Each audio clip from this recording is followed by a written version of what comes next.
So you guys remember Vice, don't you? Well, they unfortunately still make videos and say really dumb things. So I reacted to one of their videos on stream.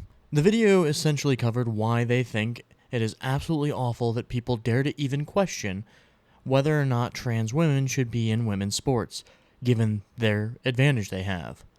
They expect you, if you're an evil cis person, to just shut up and accept what they say is law. Let's get into it. And, of course, don't forget to like, comment, subscribe, all that good stuff. And since this is a Twitch stream highlight, you should totally go follow me on there so you can get in on the next live stream.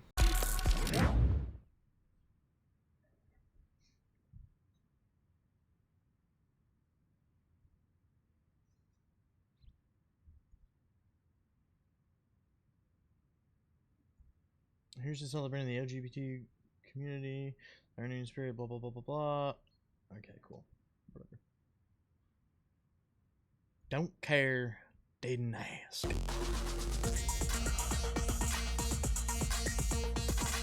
On this episode of Queer Sports, trans athletes are suiting up and working hard to achieve their dreams, despite ongoing discrimination and intensifying attempts to ban them. Cyclist Veronica Ivy, former sprinter Andrea Yearwood, climber Kat Runner, and sports journalist Frankie De La Creta come together for a candid conversation about competing while trans in America today. Then, Team Trans carves out a safe haven on the ice. And former swimmers Skylar Baylor and Leah Thomas discuss the backlash they faced and what it means for kids who will follow in their footsteps. Welcome to Queer Sports.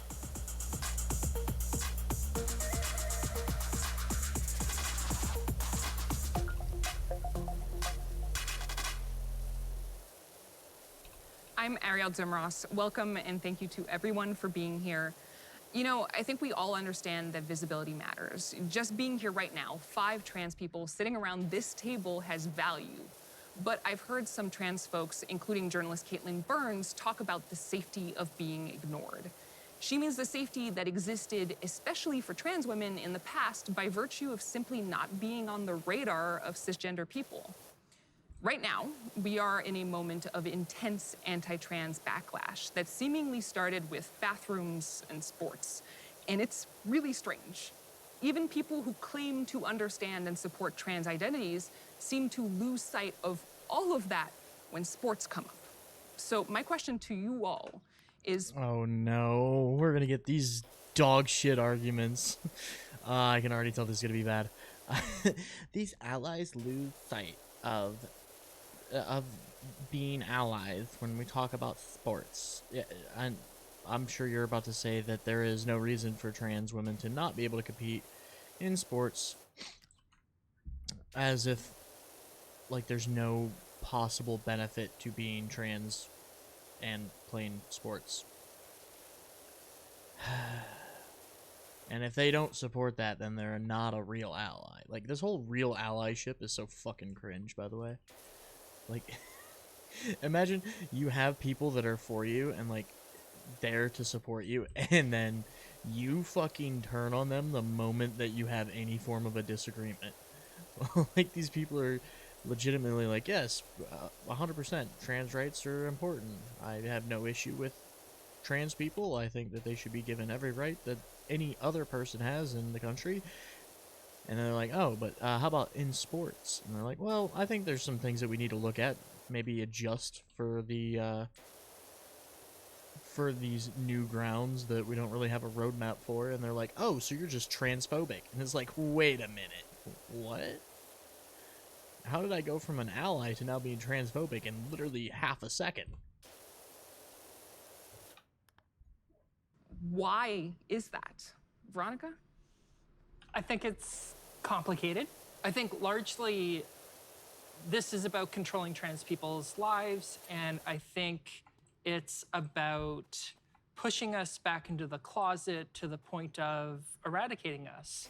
I think the development from bathrooms to sport to healthcare for kids and now healthcare for everybody, we're starting to see laws banning healthcare even for adults.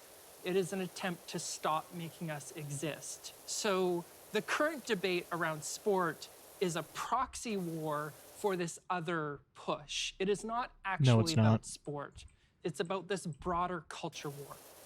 I think you summed it up really well. It really is less about sports than it is about trying to make us not exist in public. And I think sport, because it is so highly gendered, like bathrooms, are a really easy place to Can I hit you target. up with some videos to I react think to? within the competitive It nature depends. of society, if Maybe you are going if they're against political, someone and if I perhaps you continue lose to out on something, you go into this self-evaluation videos of what for separates me a from while. them. With trans people, the most immediate thing is they're trans. And that has to be the reason why I lost out or why they are threatening my ability, my future, my whatever. That is the defining factor that separates us. Right, not your training, not Not your training, not your diet, not how you have adapted to your own personal situation and perhaps have figured that out quicker than your opponent. Andrea, have we lost sight of what sports are about? I think so, yeah, because especially like for me, sports was a way for me to just connect with my friends, right? 'Cause I think it's more about like that community building, again, with friends, with your peers, kids your same age. And I think this, I guess, attack on trans individuals, and especially in sports, has kind of it's shifted an attack. people to think, okay. oh, sports about competition, when again, like it's really about just having fun, being kids. So with all that being said, how are things going for you? It's stressful for sure.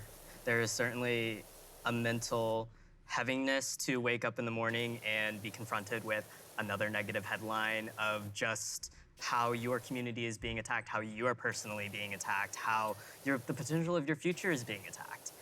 And it's very scary in a lot of ways because it can I'd be really curious to see what like their definition of being attacked is, because I feel like the thing that they're trying to say is attacks are people like me who have the idea that I have no issue with trans people. I believe that they should have all the same rights as anybody else. However, I do think that trans women have a obvious fucking benefit, a fucking an edge in sports, right? And I don't think that's controversial to say. It's just a fact of the nature. Like, now we have to figure out, like, at what point can we allow the trans women to then compete in female sports? How long, like, how much time do we have to give for them to be doing like estrogen and shit to then make it so their bodies are no longer creating a ton of testosterone? Like, is there a point in which their muscle masses and bone densities are similar enough to women that it isn't really that much of an advantage anymore? I don't think that's a controversial statement in the slightest to talk about, but apparently I'm sure that they're gonna take like opinions like mine as attacks somehow. force you to uproot your entire life. If, say, anti-trans legislation gets passed and you have to, for the sake of yourself or your family, you have to leave what you've known as your home for your entire time. That's extremely disruptive. I think it's also exhausting, right? Like having, like you said, to wake up and like see, first it was attack on bathrooms, like you said, then sports, then health. Like it's just tiring to like fight for your rights that you know you deserve, right? But other people think differently.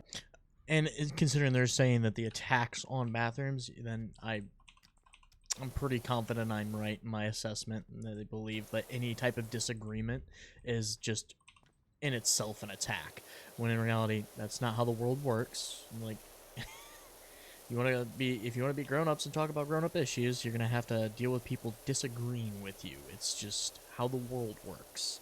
All right, it's not an attack, especially when you're talking about the bathrooms thing. Like, there are reasonable arguments to be made about the bathroom issue. Like, yes, there are definitely ways in which that can be abused and people get hurt over it.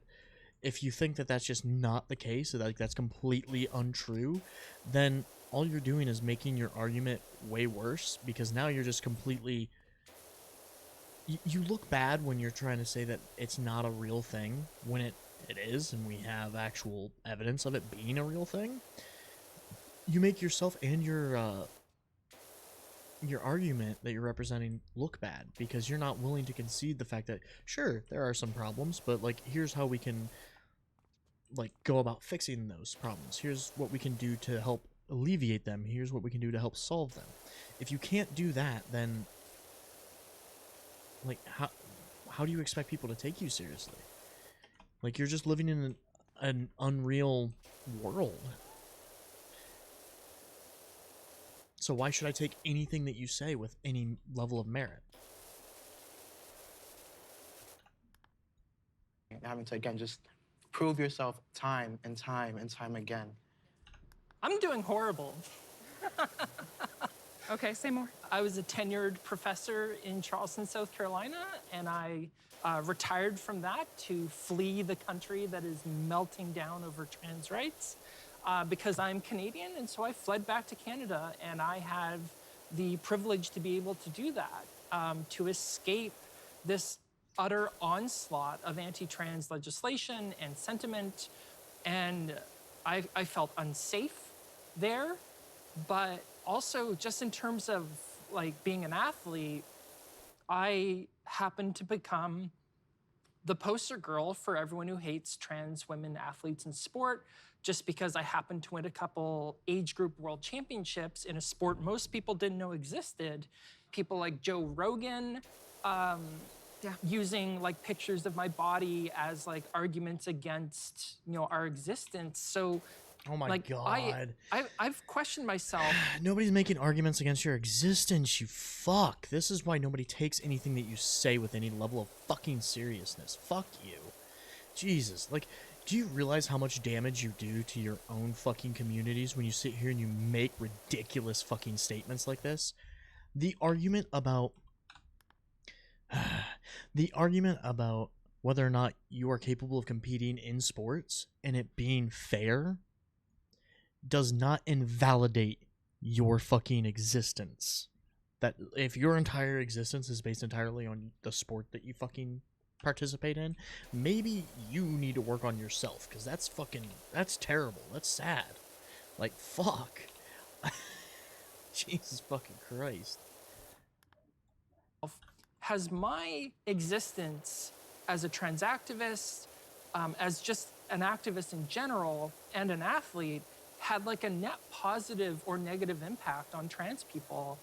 And that's something I actually struggle with, because in a sense, trans people were better before the visibility because we could fly under the radar.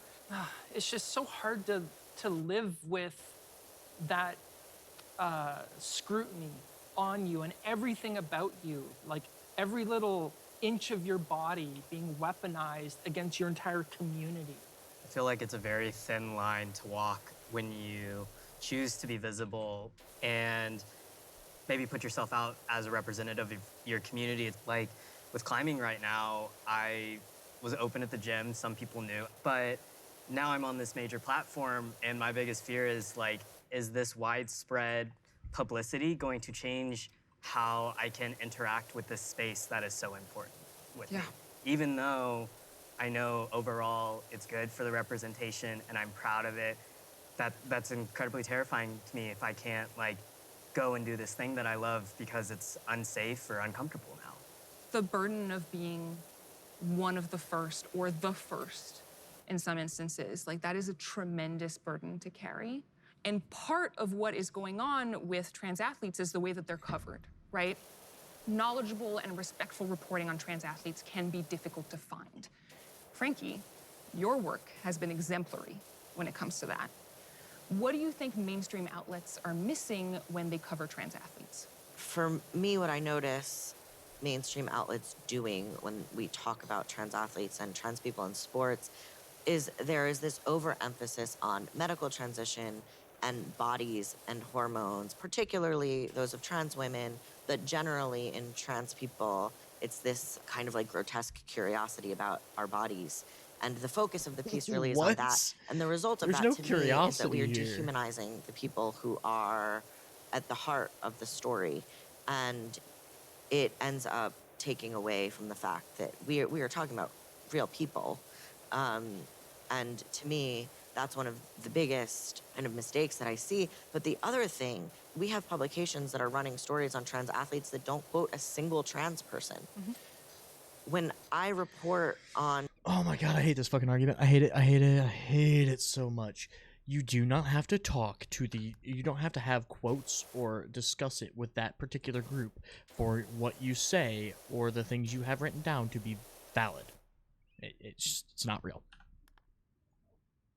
Trans issues or trans people, my goal is always to talk to the smallest number of cis people that I can, because to be fair, I don't really care that much what they think about us. And so many of these stories fall into this trap of caring way more about what cis people think about having to compete against trans people than they do about how trans people feel about being excluded from a public platform, from a thing that they love, from like being able to fully participate in society. Okay, well, to be fair, you fucking absolute. Oh, fuck you. To be fair, you're the one that is in the minority here. So what you are doing is affecting far more people than what your exclusion would affect.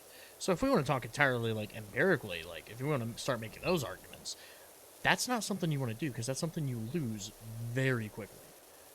Like the trans population is what, a fraction of a percent at this point? Maybe I've seen numbers as high as like 2%.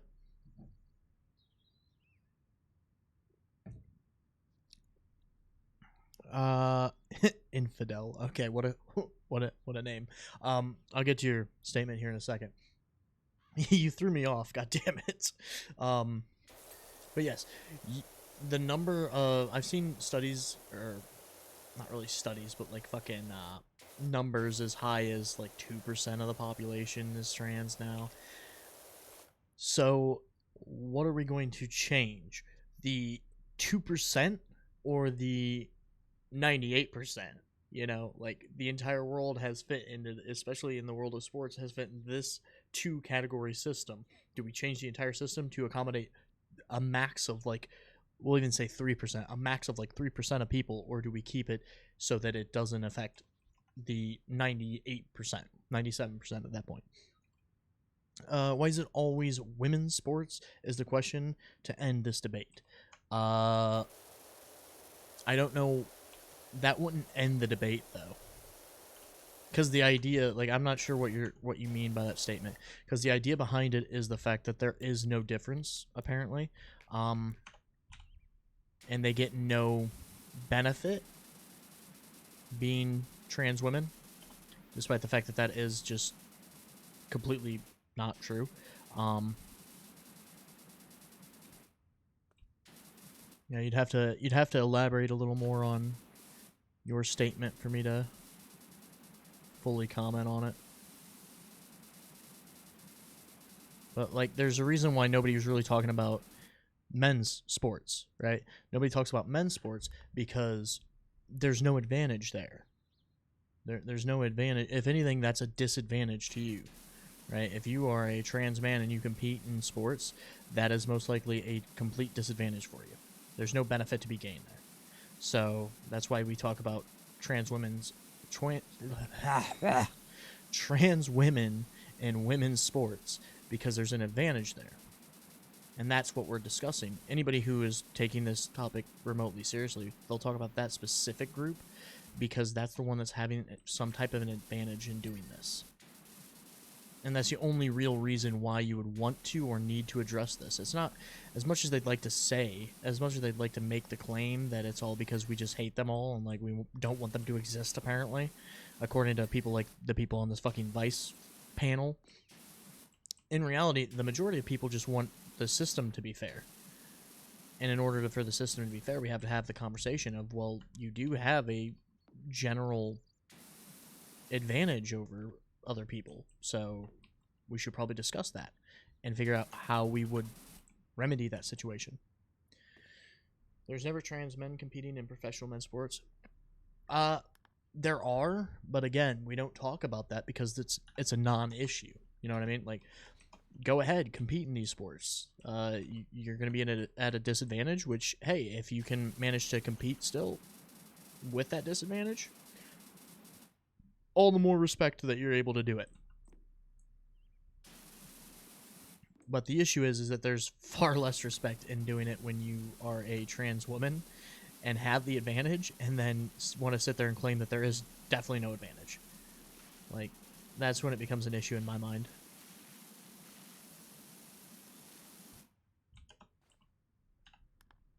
Society. So I think the stories are really asking the wrong questions. And so as a trans journalist, I really try to be able to bring that perspective. I will say about how I'm doing, I got very burnt out because I am getting asked to write the same story over and over and over again. Right. And then I'm being argued with by cis editors, sometimes at varying levels of the publication, about what I'm doing. And it is constantly having to fight for not just the humanity of the subjects of my story, but my own humanity. I had one case where I was using they, them pronouns for a subject in the opening of the story. Yeah, pronouns that I use, pronouns that you use. Yes. Yeah. Mm-hmm. And my direct editor was incredibly supportive and fought as hard as she could for me. And eventually I had to tell the editor-in-chief of a publication that, like, here's all of the reasons these pronouns are not confusing. But actually, despite all of these reasons, I use these pronouns, and what you are telling me when you tell me that readers are going to be confused by these pronouns is that who I am as a person is confusing. And I won that. We got to open the piece with, you know, my subjects, they, them pronouns, but it's this constant fight to have to, like, legitimize who we are. You were nodding. I've had many experiences with the mainstream press. The language they use, I always pick up on. They use things like, you know, Ivy dominated at the World Championships. In 2019, my second World Championship, every press outlet said that I dominated because I broke the world record in my event, and then I won gold again in my event, the sprint. But they never reported that I got silver in my other event. So I competed 2 events, the 500-meter time trial and the sprint event. Okay. And in the 500-meter time trial, I got second, and the person who got first is the same person who came second in my sprint event. So both of us walked away with a gold and a silver in swapping in the same events. But somehow I dominated when I did just as well as another person. Like that manifestly does not make sense. The framing is right. off. The narrative is Hold up. You didn't do the same, okay? You did close to the same in one event where you were beaten, and then in the other event, you did dominate because you broke a fucking world record. Was the person, like, was the other person actually gonna break a world record too and was, like, half a second off of you? Like, bullshit. There's no way 2 people were breaking world record at the same fucking time. trans woman wins world championship, dominates the cis competition. But they never mention that I lose more often than I win. I do agree that, like, even in my high school experiences, right, I didn't just run the 55-meter dash, right? I ran multiple other events, 400, 300, 200, like, other events. And again, I did not place first in all my events. But again, no one talks about it, right? No one writes about that. No one says anything about it, like you said, because it does not fit that narrative. And what's super bad about this pattern of cherry picking trans successes is that it creates an oversaturation. So then if that's all that's being reported on, to someone who's not familiar with sports or just, like, looking at headlines or whatever, it may seem like trans women are dominating women's sports, which is not true at all. We've unpacked a lot here, but there's a lot more to say, so we'll be right back. Radio, thanks for the follow. Much appreciated. Folks in the trans community sometimes talk about the right to win, a term that calls out the fact that trans athletes who are allowed to compete will usually face backlash and calls for bans when they start winning. Veronica, what are your thoughts on that? The International Olympic Committee, and I've been a consultant for them, they say in their fundamental principles of Olympism, their 4th principle says that participation in sport is a human right, and they mean competitive sport. You have a right to compete. You do not have a right to win. However, for trans people, it seems like we're only allowed to compete if we're last. The discussion used to be that, oh, trans women are going to take over and dominate women's sport, and then that didn't happen. the discussion seemed to switch to Says be, the well, world it's not about record them holder. dominating, it's about them beating a cis person and the cis person not making the cut. So a really good example of that is when Leah Thomas won her NCAA Division I 1500-yard title. A Hungarian swimmer from, I think, Virginia Tech, named Reka Georgi, came 17th. And she wrote in this open letter saying that, well, I support Leah, blah, blah, blah, but it's unfair and she took away my rightful position in the top 16. Like, the discussion has shifted to complaining about 17th place not being 16th. That seems nonsensical to So it's me. not even the right to win, it's the right to not be last. The right to exist and not be last. Like, even in my instance, there were You know how this conversation would be way, way better fucking dealt with? Is if you actually just, oh, I don't know, provided evidence that there is no real benefit to being a trans woman competing in women's sports. If you were able to make that argument and, like, concisely make that argument with evidence, then this wouldn't be a conversation anymore. And even if it was a conversation, you could just point to that evidence and be like, hey, fuck off. And then the majority of people, like me, who really only care about the fairness of the sport, would not care anymore. Like, I don't care if fucking trans people compete in fucking sports. So long as the sport is fair and they don't have this massive advantage that they seemingly have currently with when you're talking about trans women in women's sports, as long as they don't have this advantage, I don't care. Like, if you could prove this to me, then I wouldn't fucking discuss it anymore. I'd be like, I don't give a shit about this topic anymore. But you want to sit here and talk about your fucking feelings more than you want to talk about, like, actual reality. And that doesn't help your argument. I guarantee you, not many people that are having this discussion are caring about your feelings, okay? Because people like me, I don't care about your feelings because I just don't care about anybody's fucking feelings when it comes to a fucking debate. I just don't care. Debates aren't won with fucking talks of fifis. If you want to talk about the people who actually do hate you and do want you out of the fucking public eye and everything, then you really think they're gonna care about your fucking feelings? No. So stop talking about your fucking how this makes you feel and follow it up with some actual factual information, so then you can actually have something to argue against. the girls I was competing against, they would complain, like, if they got, right, 8th place, they'd complain and be like, oh, because Andrea was competing, right, I wasn't able to get 7th place. Or, like, even if I were to lose and, like, not win my event, people would still complain that, like, I was still in the race to begin with.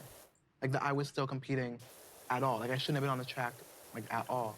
The thing that I often say is I actually think that cis women should be really, really insulted by the narrative around trans women, because what transphobes are saying is that any person who is there assigned it male is. at birth can It's beat any transphobic. person who is assigned female at birth at any point in time, regardless of any conditions. Like, anything like that is just always going to be the case. I think even for the trans women athletes, there is this ingrained trans misogyny that we just learned through society, where I know so many trans women athletes who want to get into competing, but they're worried about winning, right? They're worried about dominating. And the funniest thing is, they show up and then they end up losing and they get humbled. Right. Like, trans women are just like any other woman. Like, some of us are good and most of us are not.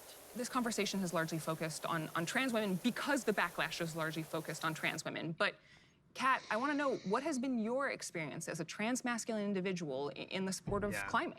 Climbing is a very co-ed activity. It's very individualized because it's a situation where your opponent is not an actual person.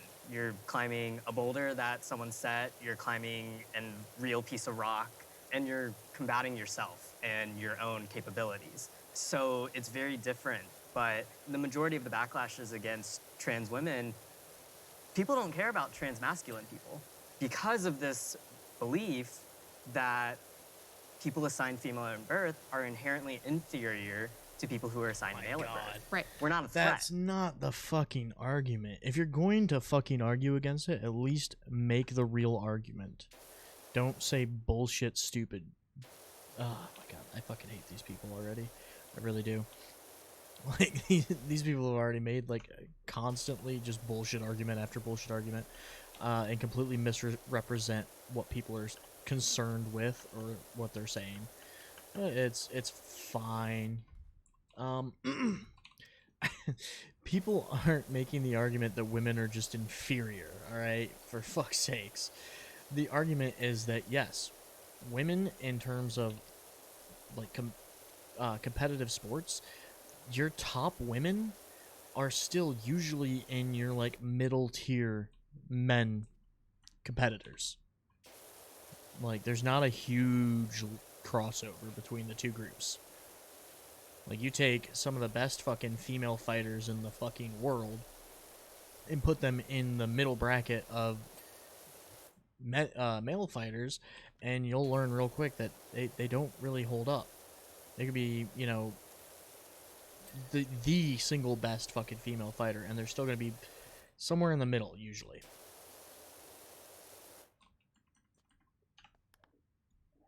So it's like, we don't care. You can compete not that on men are women's just team, better, you can it's compete that on the men's team, there's a big because difference in there's no way you sports. can win. There's no way you can beat a cis man. So when you compare your experience to the experience of trans women broadly, right, as a transmasculine person, what comes up for you? Transmasculine I am someone person. who is perceived as male, and I have the safety of being someone who is perceived as male, and my accomplishments are seen from a male lens, and it is perceived differently.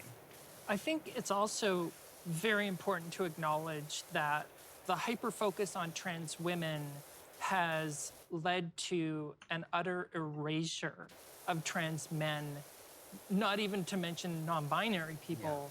So, I mean, I've been on CNN with, like, Michael Smerconish, and he asked me a question, so where are all the trans men athletes? And I'm sitting there as a world-leading expert and a world champion saying, this is a question you could have Googled. So, like, the successes of people like Chris Mosier or Mac Beggs, or there's just so Tyler many... Balar. Yeah, and there's so many successful trans men athletes, and they're saying, oh, they don't exist, they're not winning anything, and you can just rattle them off and say, yes, you can, or you could have Googled it. It's an active erasure of the existence of trans men athletes and their successes. We're not perceived as a threat, as much of a threat. Yeah.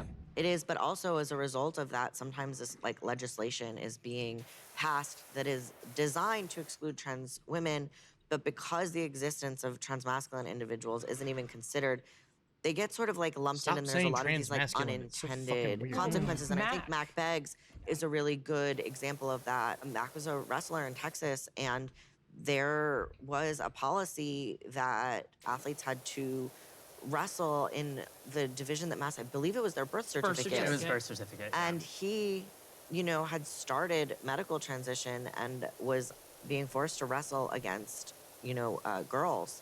And he did not want to be wrestling against girls. He didn't want to, the girls didn't want to, the Yeah. parents didn't want to, the coaches, like, no one wanted to except the legislators. Right? And then, or you have things that are so broad that you have, you know, I've spoken to the parents of trans boys who want to play sports, and they're like, I actually don't know what this means for my child because it's so broad and it doesn't actually mean anything that I don't know where my child fits. I don't know what locker room he can technically use. And so that erasure also leads to just like the inability for them to participate in other ways because they're not even considered. Yeah. The International Olympic Committee recently published a set of principles for the inclusion of trans athletes. The document says that everyone should be able to participate in sports and that a trans athlete shouldn't be presumed to have an unfair advantage. There is more to this document, though. Veronica, you've been a consultant for the IOC.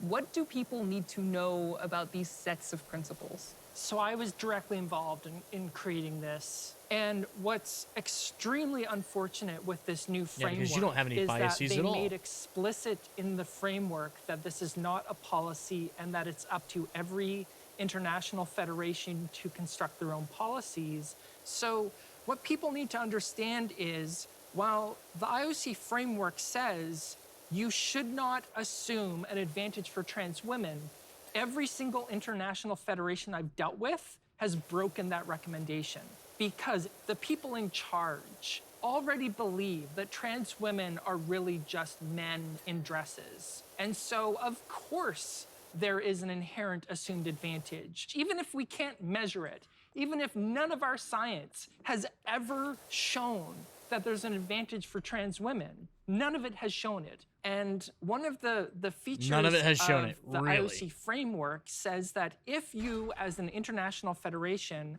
are going to construct your own policy on trans athlete inclusion, you need to have sport-specific data to justify your policy. And there has not been a single sport-specific study on trans women athletes.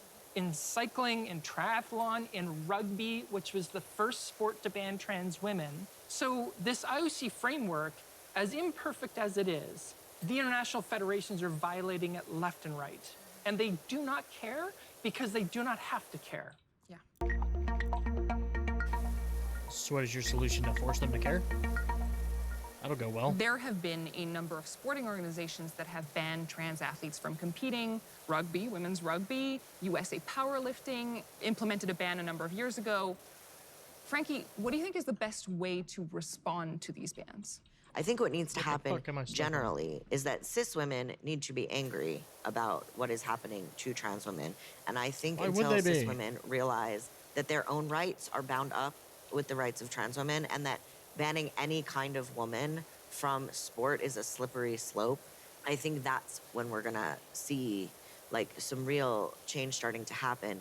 Because even the policies that are in place, whether they're outright bans or they're things that require these very intrusive medical tests or genital exams have been proposed in some places, any cis woman who doesn't appear to be feminine enough, any cis woman who doesn't conform to white, Western, Eurocentric standards of femininity, so we're particularly talking about Black and brown women, they are at risk How of did they also manage having to their make own this about bodies and their race as own well? gender police. That's amazing. These things are related.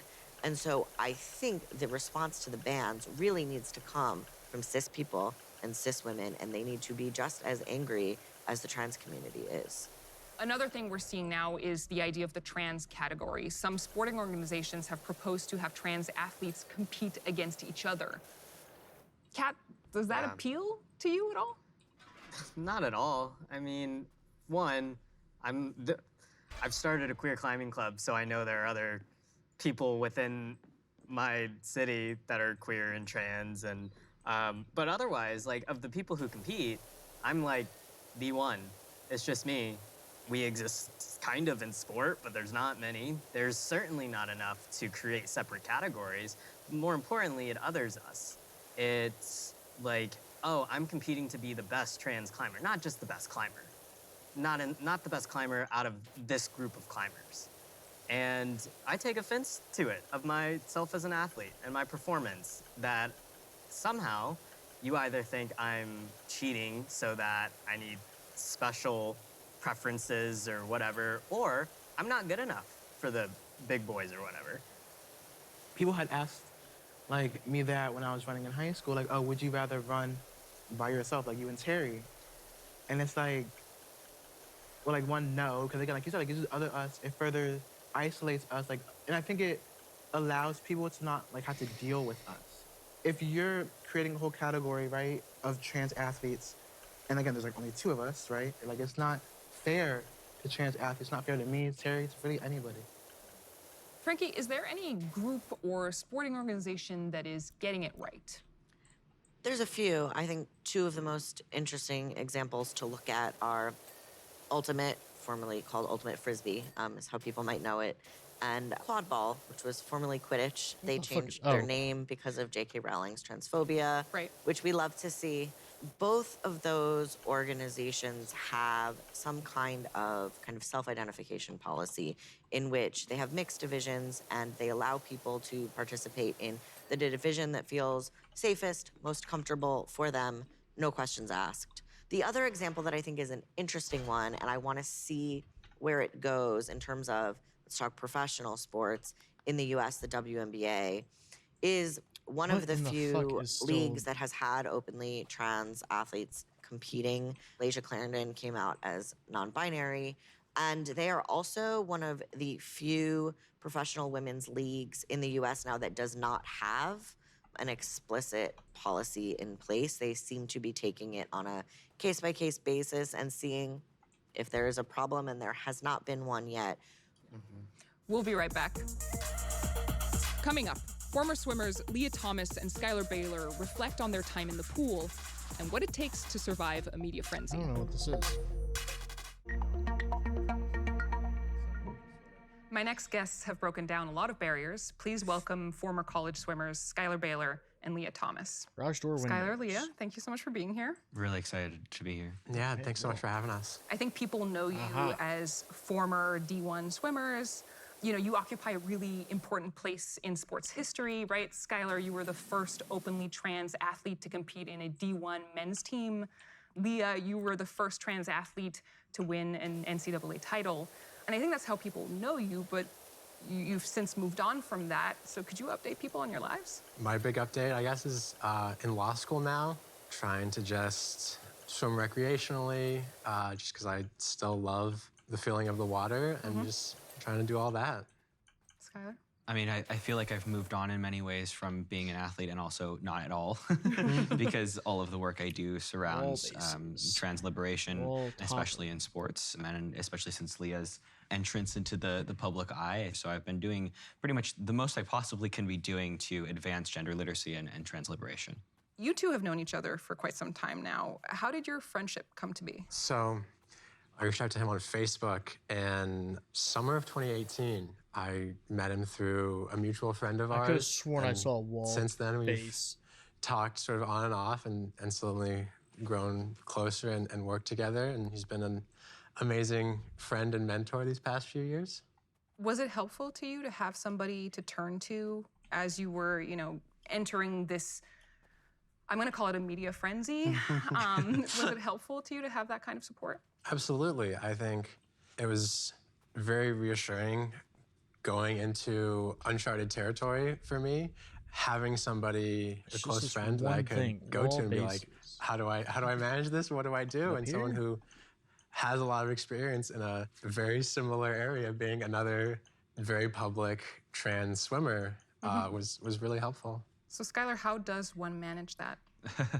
You know, I think everybody can have different techniques, but, you know, Leah came to me before she came out, and I sort of wanted to comment on her talking about us being friends, because I think one of the things I like to really share about when people come to me about their Wall transness, base. it's not usually because they're unsure about being trans. It's most often because they've figured out, especially if they're athletes, they've figured out that they're trans, they're like, now what? Yeah. I like to highlight that, and that's Leah's story as well, where she came to me saying, I figured this out about myself, what do I do, right? And I say that because a lot of people think that trans people transition for sports, right? So sports are first, and then transition is like a method for something in sports. But the reality is we are trans first, we are people first, and then we have to figure out what we do about sports. There are sort of, I guess, two different points I reached out to you, like asking for help. Was the first time media sports was not really even considered. It was just, I figured out that I'm trans, and where do I go from here? And this is, it seems there's so much, I don't know what to do. It's overwhelming. And so as a young trans person, having someone who'd sort of gone through it and had experienced it was very, very, very valuable just in that regard. And then a couple of years later, when all the media stuff started happening, it was, again, great to have a person to reach out to. I mean, I think the way that both of us have worked through this, and I think the way a lot of trans people work through this, is support. Finding support is huge, right? So we've already talked about Leah finding support with me, but she also had support from her coaches and from her teammates, from her friends, from a trans mentor at your school. But if you are constantly inundated with negative messaging, the support can only do so much. And so, you know, Leah, especially, we talked a lot about how do you not read the comments? How do you not be engaged online? How do you protect your mental health when everybody is screaming at you? And it's not just haters who scream at her. It's also people being like, why aren't you saying more? Why aren't you, you know, protesting more? Why aren't you doing more interviews? Why aren't you putting yourself more out there? Yeah. And I told her, and you remember this, I said, do not do the interviews. like, you need to take care of yourself. And because every interview is going to ask you the question of, why is this fair? Which I'm sure we'll even talk about here, right? So I think it's that sort of that two-pronged, like internal support and then externally making sure that you're creating boundaries to make sure you're protecting yourself. But any trans person has to go through dealing with discrimination and hatred. And people will say, well, how did Leah deal with this? How did you deal with this, Skylar? And I'll be like, we have to. Like, there's not another option, right? Leah's other option was to not go through any of this, which might not look like survival, right? Right. You talked about, you know, doing all of these interviews and being asked the same question over and over again, right? The question of fairness, to be asked to defend your ability to play in the sport that you love, to play, to compete. It can be very frustrating at times. It very much feels like people sort of miss the human aspects of being trans and being just a trans person. When I started HRT, when I started transitioning, sports was the last thing on my mind. I just wanted to live and be happy as who I am, and part of being happy was continuing to swim, and I wanted to try that. And I was very lucky to be able to keep swimming because not many other trans people get that opportunity. But everybody just seemingly wanted to focus on this big supposed controversy of it all rather than focus on the human element of being trans, which I feel is missed a lot. Skylar, when you were first offered a position on the Harvard men's team, you initially said no. What happened? Can you walk me through the months leading up to that and why you were so hesitant? I learned how to swim when I was 10 months old, so I've been swimming for as long as I can remember. And swimming was so important to me. It is still in many ways. And I had worked really hard to become a winning athlete competing in the women's category. Sports are very gendered, and they are from youth. And I really struggled at the beginning of this opportunity that was presented to me with letting that go. I thought that, you know, and I think this is really integrated with how depressed I was also at the time. I was sort of categorizing my life by my successes, and going to Harvard was one of those, you know, achieving certain swim times or swim medals or whatever, were all parts of those. And I was building my identity around these championships, essentially. And I was very afraid to let that go, to say, you know what, I'm going to actually take this other leap of faith for happiness, right? For fulfillment, for alignment. And I don't think the world teaches us to do that, especially not trans people, especially not trans people of color. And so I rejected it at first. I said, I'm too scared, I'm not ready, I don't want to give up all these things that I'm looking for. And I think the other part was that I did so cringe. It's like, how many fucking groups can you assign yourself? Like, Jesus fucking Christ. Nobody cares what your race is. Nobody cares that you're fucking trans. Nobody fucking cares about any of this shit when you're talking specifically about the topic of trans women competing in women's sports. That's... none of the other shit is even remotely relevant. Anybody like me, right? There was nobody else who I knew of had done this before, and I thought, I can't do this alone. I don't know how to be this person outwardly. I don't know how to defend myself. I don't know how to be on a men's team. I was somebody who'd only been on women's teams. To be on a men's sports team in college sounded absolutely horrible and terrifying. So it came down to the point of asking myself, where am I, right? And at the time, I was still working through an eating disorder, depression, other mental health issues. And so it really was about assessing what will bring me alignment, what will bring me happiness, and perhaps considering that was more important than these sort of numerical successes. When it comes to the way that you were both received, Skylar, you were received very differently from the way that Leah is. Do you ever talk about that amongst yourselves? We actually did pretty explicitly talk about it when I was sort of talking with Skylar about when I came out to the team and I was finally like fully out publicly as trans. We talked about it, and he very much said the media reception to you will be very different than it was for him. Just a large part of that is just how the media covers trans women versus trans men, where trans women are very hyper-visible, very nitpicked and scrutinized, and all of that applies to trans women in athletics, whereas for trans men, it's much more just a sort of erasure of never really talking about trans men or bringing them up. I told her explicitly, this is going to be different for you, right? We're in the same league, we play the same sports or sport, and it's going to be very different. And the reason is misogyny, right? It's the fact that people want to police the women's category and women's bodies, period, far more than they ever do so in the men's category. But Just then we to add say that transness, unironically and is absolutely, so like Leah great. said, trans women are far more visible, whereas trans men are sort of like, yeah, pity clap, okay, whatever. And that's not to say I didn't accrue hatred. I did. There was lots of people who had a lot of negative things to say, and I had difficulty on my team as well. But the sort of it's exponentially different in Leah's case. More from Leah and Skylar after this.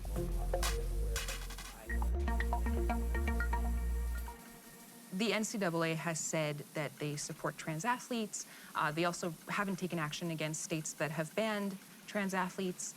Leah, can two truths exist at once? I think it's very difficult for an organization to say, we support trans people, we support trans inclusion, and then not do anything to sort of do that, anything to protect trans athletes, to ensure they're What do you treated want fairly. them to do when It sort of state legislation dictates gets things? to this Like, this what? broader idea that What I've the fuck? encountered a lot, where people will say, oh, like, Leah, I respect you and your identity as a woman, but I just don't think it's fair for you to play in the women's category.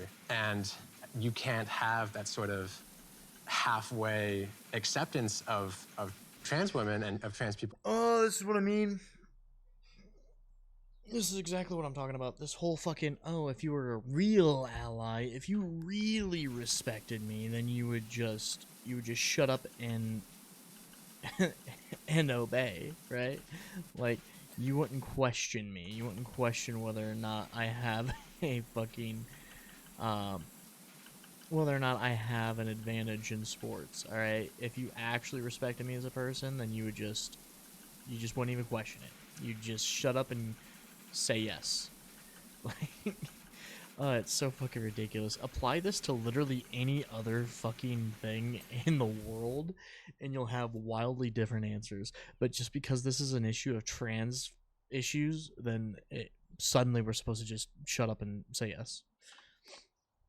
People more broadly, because when you think like that, you're not really thinking of trans women as women, you're thinking of them as this other category that we have to find something to do with when we're just other women who want to compete. Mm-hmm. Leah, thinking back on, your time competing in the women's category, what is the takeaway? Like, what is the thing that when you think about it, like, this is what comes to mind for me? The biggest thing that comes to mind when I think back at the season is all of the positive messages that I got from people, from both a lot of trans and cis women alike, reached out to me and messaged me, and a few even talked to me in person, and especially on the trans side, just thanking me for helping them and sort of helping to show them that it's okay to be trans and that you can compete in the sport that you love. It's been very rewarding to feel like I can pass on that guidance and be that source of help and inspiration to a lot of other people. What is your advice for any trans athletes who are competing right now, who are getting named in, the very many lawsuits attempting to ban athletes? My advice for any other trans athletes would just be to stay strong and don't read the comments, and just know that even though at times it may seem so, that you're not alone, that there's so many other trans people and trans athletes out here supporting everybody, and so don't give up and keep being who you are. This is always a hard question for me to answer because I think I carry a lot, I'll be really honest, I carry a lot of grief for how the past several years have gone. Grief, anger, fury, sadness. For the first 4 or 5 years of my public journey, my advocacy journey, I ended every speech by saying, I'm sharing this with you because I want to prove that it's possible, right? You can be who you are and do what you love, right? I could be myself as a trans person and also swim. That's no longer true. Right? And that gives me like goosebumps, the worst kind. I think it's really important in this day and age right now when I'm sitting down with trans athletes, which I do often. So this is not advice that I'm just like saying into the world. I sit down with kids and talk about this, and I will tell them that you're allowed to be angry. I was with a group of 15 trans kids who live in various states, many of them who cannot play sports right now because of these rules, and they were all so angry. And I said, you have every right to be.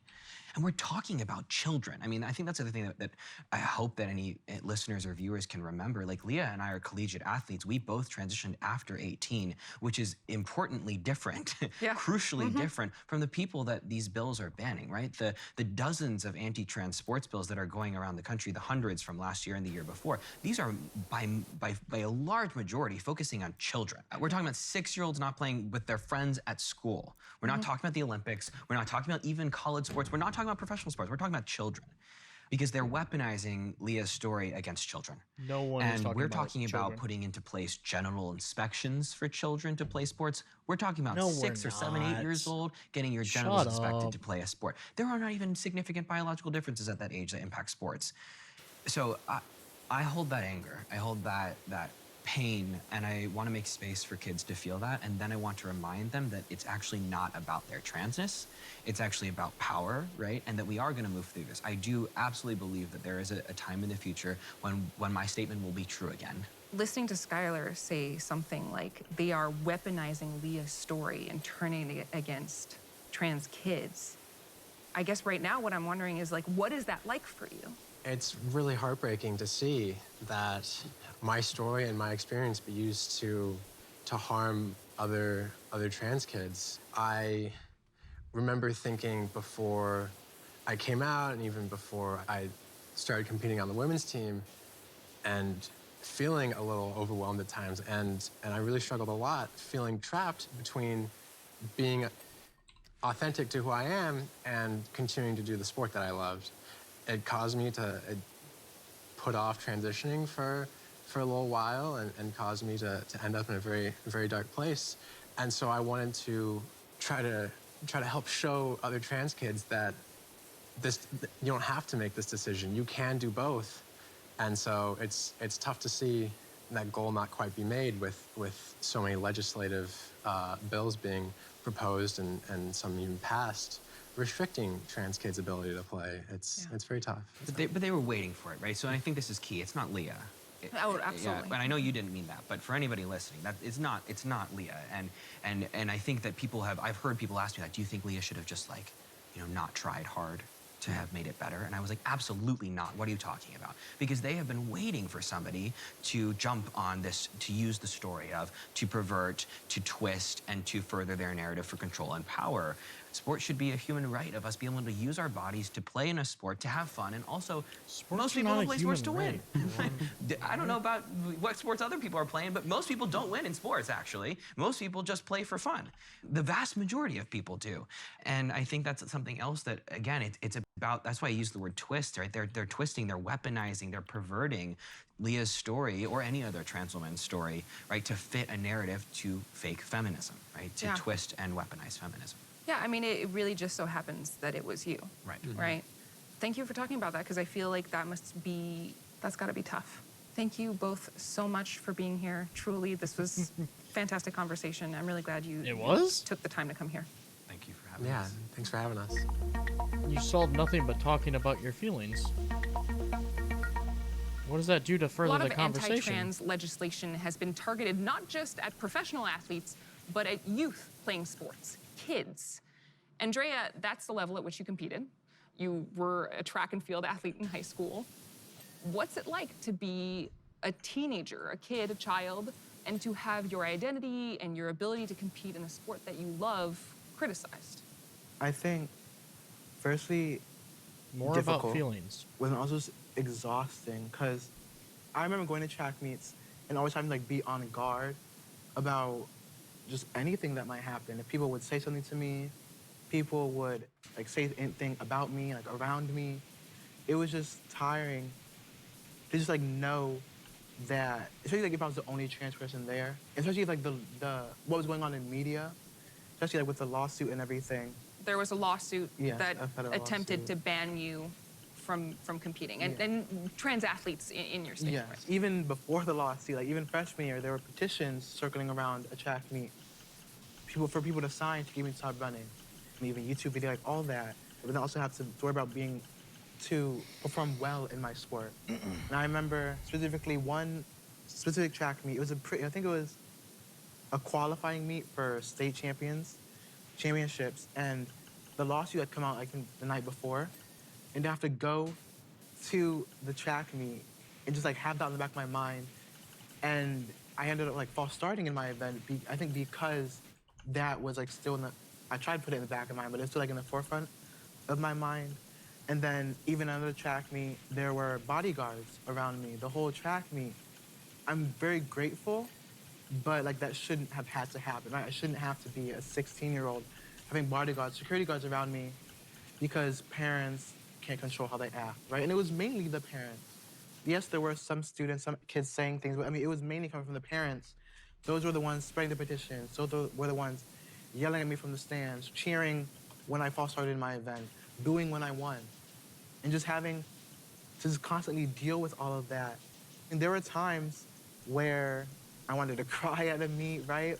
Or just like break down because I get just tired of everything. But I felt like I couldn't, right? There were people who looked at me for support or looked at me kind of like as a role model. Was there ever a time that you seriously considered quitting just because, like, the benefits, this is something that you love and something that you embody, but the benefits of that just aren't worth everything else anymore? I did think about quitting, and I was going to. I told my coaches and everyone, my parents even, but then I talked to my coaches and everything, and everybody was very supportive.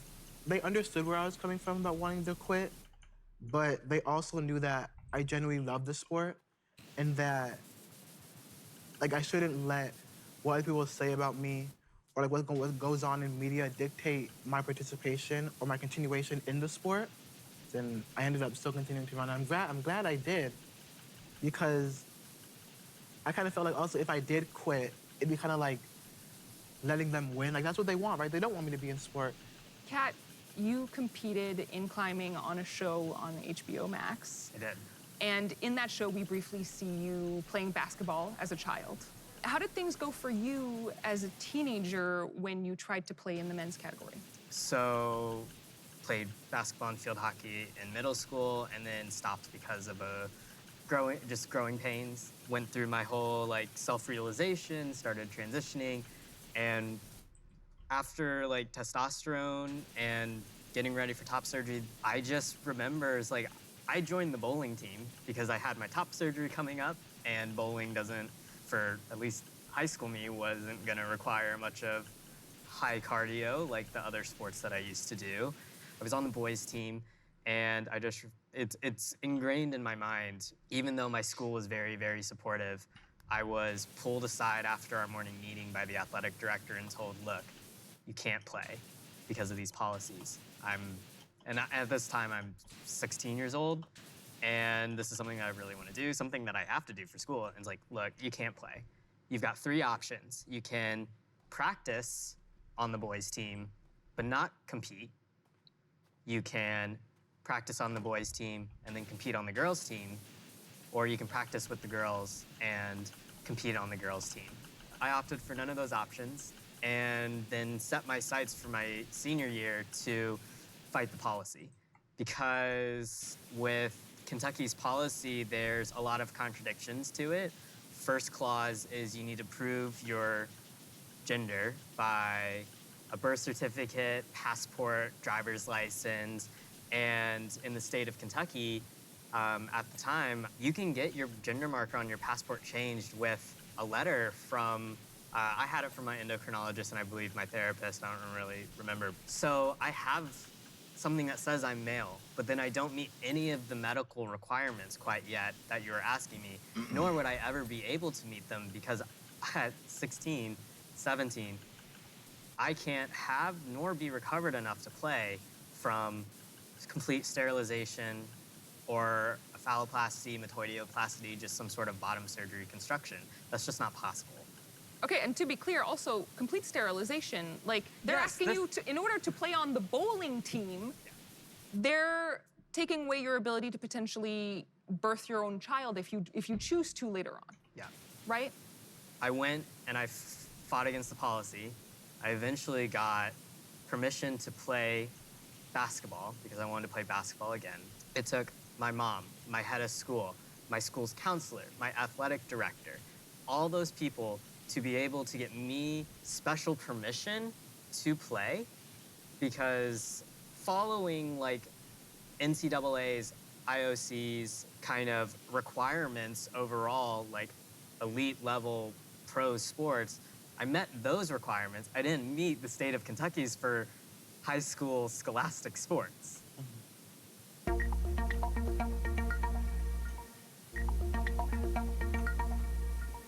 Andrea, what did it mean for you to be able to run with the other girls in high school?